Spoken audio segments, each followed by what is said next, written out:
달콤한 말씀 행복한 하루 3월 11일 말씀 묵상을 함께 나누도록 하겠습니다. 오늘 말씀은 시편 61편 1절로 8절 말씀입니다. 하나님이여 나의 부르짖음을 들으시며 내 기도에 유의하소서. 내 마음이 약해질 때에 땅끝에서부터 주께 부르짖으오리니 나보다 높은 바위에 나를 인도하소서. 주는 나의 피난처시오 원수를 피하는 견고한 망대이심이니이다. 내가 영원히 주의 장막에 머물며 내가 주의 날개 아래로 피하리이다. 셀라. 주 하나님이여 주께서 나의 서원을 들으시고 주의 이름을 경외하는 자가 얻을 기업을 내게 주셨나이다. 주께서 왕에게 장수하게 하사 그의 나이가 여러 대에 미치게 하시리이다. 그가 영원히 하나님 앞에서 거주하리니 인자와 진리를 예비하사 그를 보호하소서. 그리하시면 내가 주의 이름을 영원히 찬양하며 매일 나의 서원을 이행하리이다. 아멘. 오늘 배경을 함께 살펴보았으면 좋겠습니다. 사무엘하 13장부터 뒤로 쭉 있는 말씀들을 읽어보시면 아주 참혹한 내용이 나옵니다. 이복형 암놈이 여동생 다말을 강간하는 사건이 나옵니다. 이 모든 이야기를 안 아버지 다윗 왕은 이러한 일을 묵과해버립니다. 자식에 대한 애정 때문이었을까요? 아니면 장자인 암논에 대해서 각별히 배려했을까요? 다윗 왕 자신이 이미 중죄를 지었기 때문에 다른 사람을 징계할 자격이 없다고 느꼈기 때문일까요? 여하튼 다윗은 이 사건을 덮어버립니다. 그리고 그 결과는 더 나빠졌습니다. 2년이 지났습니다. 압살롬은 2년간 암논을 죽일 계획을 이렇게 짭니다. 해발 1000m가 넘는 지역이 있어요. 역시 거기는 목축을 하기가 좋은 지역이죠. 농부가 추수하고 난 뒤에 잔치를 벌이는 것처럼 목축하는 사람들이 양털을 깎을 때 잔치를 벌이는 것이 그 관례였는데, 그렇게 해서 왕자들을 초청하여 잔치를 벌입니다. 그때 술 취한 암논을 죽여버리죠. 그리고 외할아버지 집에서 3년간 이렇게 도피하게 숨어있게 됩니다. 요압 장군의 꾀로 압살롬이 예루살렘으로 돌아오긴 하였지만 다윗 왕은 압살롬이 아직 자신의 죄를 뉘우치지 않았다는 이유로, 또 이스라엘 백성에게도 압살롬의 살인죄를 쉽게 용서하지 않음을 알리기 위해서 2년 동안 압살롬을 보지 않습니다. 그러나 그렇게 죄를 뉘우치지 않는 아들을 다윗 왕은 부성애로 용납하고 맙니다. 그 후에 압살롬은 전차와 말, 호위병을 두고 전략적으로 인심을 얻기 시작합니다. 매일 성문 입구에 서서 일찍이 왕에게 재판받으러 오는 백성들에게 내가 당신의 마음을 이해하겠다. 내게 입맞추는 사람은 그들의 편을 들어주고 해서 백성들에게 마음을 얻게 됩니다. 4년이 지났습니다. 아버지에게 요청하죠. 저 헤브론에 가서 하나님께 약속한 것들을 좀 지키게 해주십시오. 그래서 헤브론으로 갈 수 있게 해줍니다. 그때 백성들 뿐만 아니라 그의 장병들도 호위병들도 다 데려가죠. 거기서 헤브론에서 쿠데타를 일으킵니다.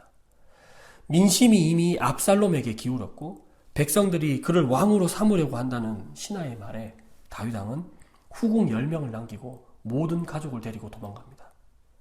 아마도 자신이 죄를 짓고 난 이후에 나단 선지자가 했던 그 예언이 성취되었다고 생각했을까요?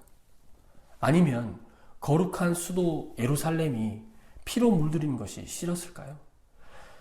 이미 마음이 자신에게서 떠나서 압살롬에게 기울인 이 백성들을 이미 알고 있고, 그래서 무리하게 진압하기보다는 후위를 좀 도모하자라고 생각해서 떠났을까요?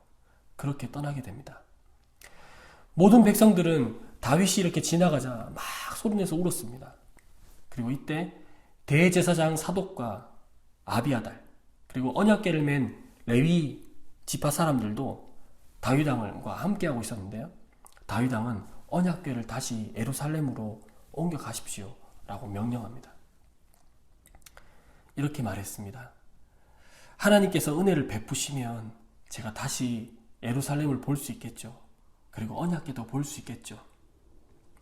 그러나 그렇지 않는다 할지라도 이건 그분의 뜻입니다. 사독과 아비아달은 그 아들들을 데리고 예루살렘으로 언약궤를 메고 돌아갑니다.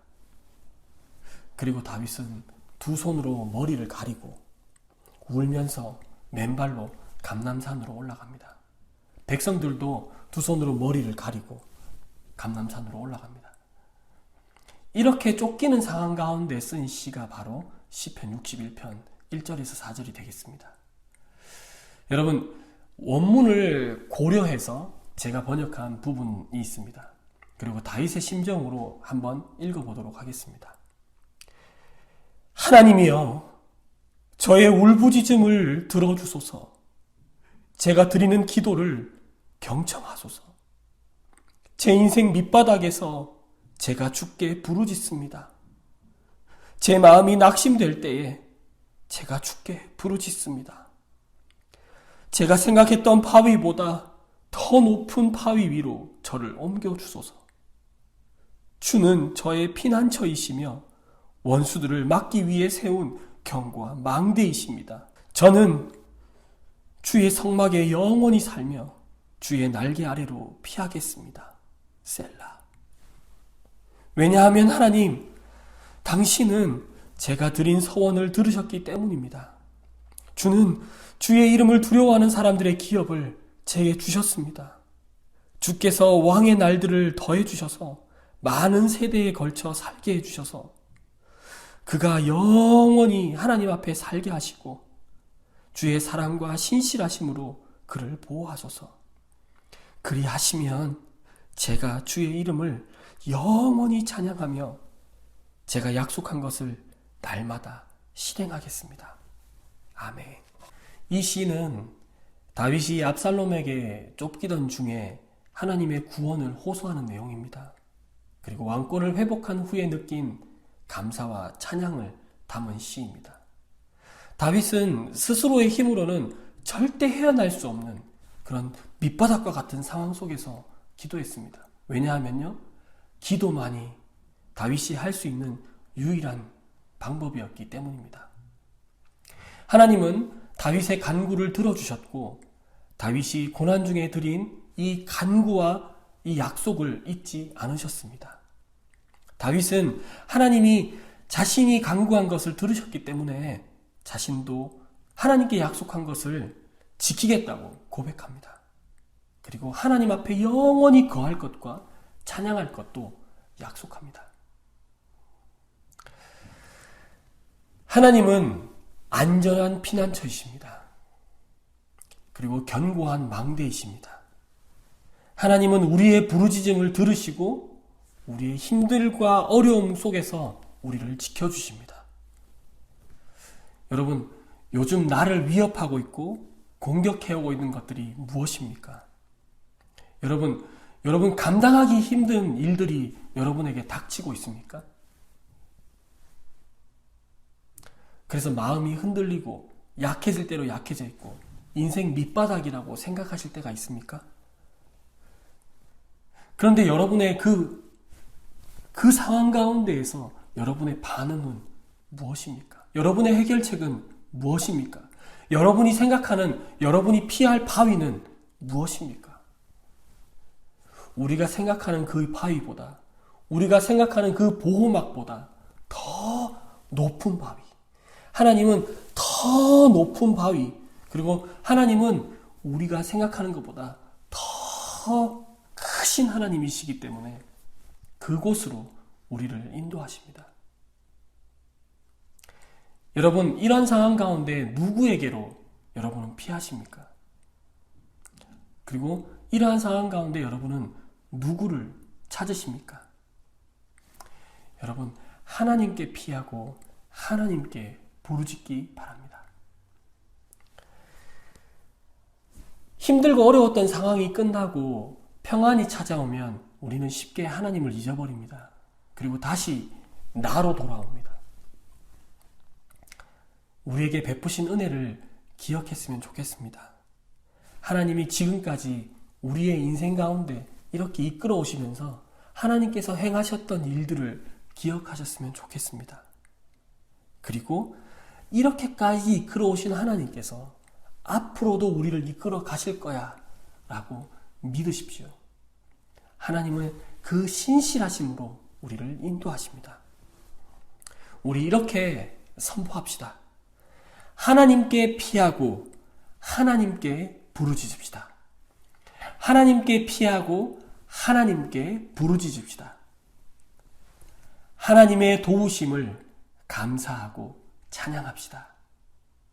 하나님의 도우심을 감사하고 찬양합시다.